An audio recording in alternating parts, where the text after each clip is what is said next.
Hello' guys, আজি Sunday হয়, ভাবিলোঁ কিনো খাওঁ। সেইকাৰণে বাৰীৰে দুডালমান কচু আৰু এইটো কি বুলি কয় মচন্দৰী টেঙা, তেতেলী টেঙা দি আমি অকণমান এয়া কচু মাছৰ সৈতে অলপ কচু জোল বনাইছিলোঁ। তাকে হাজবেণ্ডকে টেষ্ট কৰিবলৈ দিছোঁ।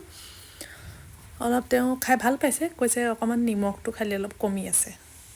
তাৰপিছতে এয়া আমি দেখাইছোঁ কি দিনো বনালোঁ। এয়া বাৰীৰে কচু, নহৰু, এইবোৰ জলকীয়া পুৰি লৈছোঁ, মাছ আৰু এইটো মচন্দৰী আৰু কণ বিলাহী দি পিনি সকলোখিনি প্ৰথমতে তাৰ লগতে তেতেলী টেঙাও দিছোঁ। এয়া কুকাৰত প্ৰথমতে কুটি লৈছোঁ, দেখিছেই। কুটি প্ৰথমতে বইল কৰি লৈছোঁ, মানে কুকাৰতে দি সকলোখিনি একেলগে চিটি মাৰি লৈছোঁ দুটা। এইবোৰ চব তাৰ লগতে কুটি কৰি দিছোঁ। হুহুৱাই আছে পিছফালৰ পৰা কণ বিলাহীকেইটা, তাতে কণ বিলাহীও সচটো কণ বিলাহী, কিন্তু তাতে ডাঙৰ বিলাহীও লাগিছে, হাইব্ৰিড নেকি। গোটেইকেইটা লগতে কুটি কৰি দি দিছোঁ। এয়া দেখিছে, এয়া তেতেলীও দিছোঁ। তেতেলী দিছোঁ মানে কাজি নেমু দিলে ভাল, কিন্তু কাজি নেমুটো নাছিলে বাবে এই তেতেলী দিছোঁ। আকৌ ভাবিলোঁ গোটেইখিনি দিলে টেঙা বেছি হ'ব বুলি আকৌ দুডোখৰমান কাঢ়ি থৈ দিলোঁ। এই জলকীয়াকেইটা পুৰি লৈছিলোঁ, তাতে দি দিছোঁ। তেলত দিলেও হয়, কিন্তু তেলত দিলে বৰ নাকত ধৰে যে, সেইকাৰণে দিয়া নাই। গতিকে বইল কৰোঁতে লগতে দি দিছোঁ। নহৰু দুফুটামানো দি দিলে ভাল বইল কৰোঁতে, সেইকাৰণে মিহি মিহিকৈ কুটি তাতে দি দিছোঁ।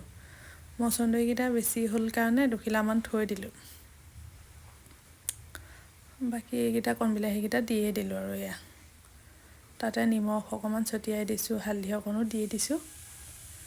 তাৰপৰা অকণমান এনেই অলপ পানী দি দিছোঁ, দুবাটি অকণমান দি থৈ অকণমান গেছত তুলি দিলোঁ। বেছি দেৰি আকৌ এয়া তেলত দিবলৈ মই নহৰু আদাকেইটা গুচাই লৈছোঁ সোনকালেকৈ। এইফালে ভাবিলোঁ বোলো এইফালে চিটি মৰালৈকে মই মাছটো ফ্ৰাই কৰি লওঁ। এয়া তেল দিছোঁ, ভাবিছোঁ আকৌ কম হৈছে বুলি ভাবিছোঁ, আকৌ অকণমান দি দিছোঁ। নিমখ অলপ সানি লৈছোঁ মাছত। নহৰু আদাকেইটা তেল গৰম হোৱালৈকে নহৰু আদাকেইটাকে অকণমান খুন্দি লৈছোঁ। এইফালে চিটি আহিলেই মাছকেইটা ফ্ৰাই কৰি লৈছোঁ। নহৰু আদা পিচি হোৱাই নাই। এয়া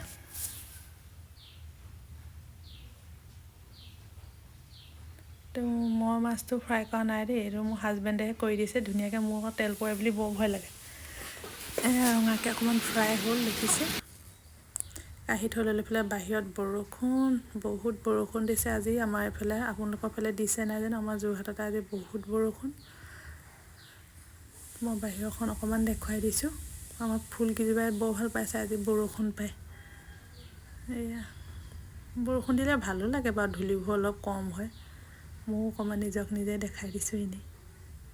এয়া এইফালে মাছ ফ্ৰাইও হৈ গ'ল। এইফালে কুকাৰৰ চিটিও আহিলে।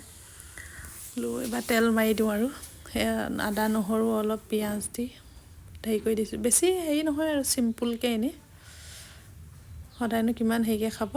এই অকণমান কালাৰৰ কাৰণে অকণমান কাশ্মীৰী মিৰ্চ আৰু দুটামান পাঁচফোৰণ দি দিছোঁ মিলাই কৰি। পাঁচফোৰণটো কমা যেন লাগিলে আকৌ দুটামান দি দিলোঁ। সেয়া লৰাই পিনি দুটামান কণ বিলাহী আকৌ কাটি দিছোঁ। দুটামান থাকি গৈছিলে, সেইকেইটা তেলতে দি দিছোঁ। সকলোত কেলেনো থাকি যাব লাগে, সেইকাৰণে দি দিছোঁ। এয়া অকণমান পিঁয়াজখিনি সিজিবৰ কাৰণে অকণমান পানী এনেই চিটা মাৰি দিছোঁ। এয়া কুকাৰ খুলিলোঁ, চালোঁ ধুনীয়াকৈ চব সিজি গ'ল। মাছকেইপিচ তেলতে দি দিছোঁ আকৌ পিঁয়াজৰ লগত। এয়া দি পিনি আকৌ তাৰে অকণমান জোল অকণ তাতে দি দিছোঁ। অকণমান ঢাকি দিছোঁ 2 ছেকেণ্ডমান। গেছটো অলপ বঢ়াই লৈ পিনি এইটো দি দিছোঁ আৰু। কিন্তু অৱশ্যে কচুৰ পৰাই বৰ ধুনীয়া কালাৰ এটা আহিছিলে, ৰেড কালাৰ। ইয়াতে আপোনাৰ হেৰি নিদিলেও হয়, কাশ্মীৰী মিৰ্চটো যোনটো অকণমান কালাৰ আহিবৰ কাৰণে দিয়ে, সেইটো নিদিলেও হয়। মই কাঢ়ি দেখাই দিছোঁ। এয়া ধুনীয়া হৈছে বাৰু, অকণমান ডাঠো হৈছে, ইমান হেৰিও হোৱা নাই, কিন্তু ধুনীয়াকৈ সানি খাবলৈ ভাল আৰু। আজিলৈ ইমানেই ভিডিঅ'টিত। বাই বাই, আকৌ লগ পাম। Bye bye.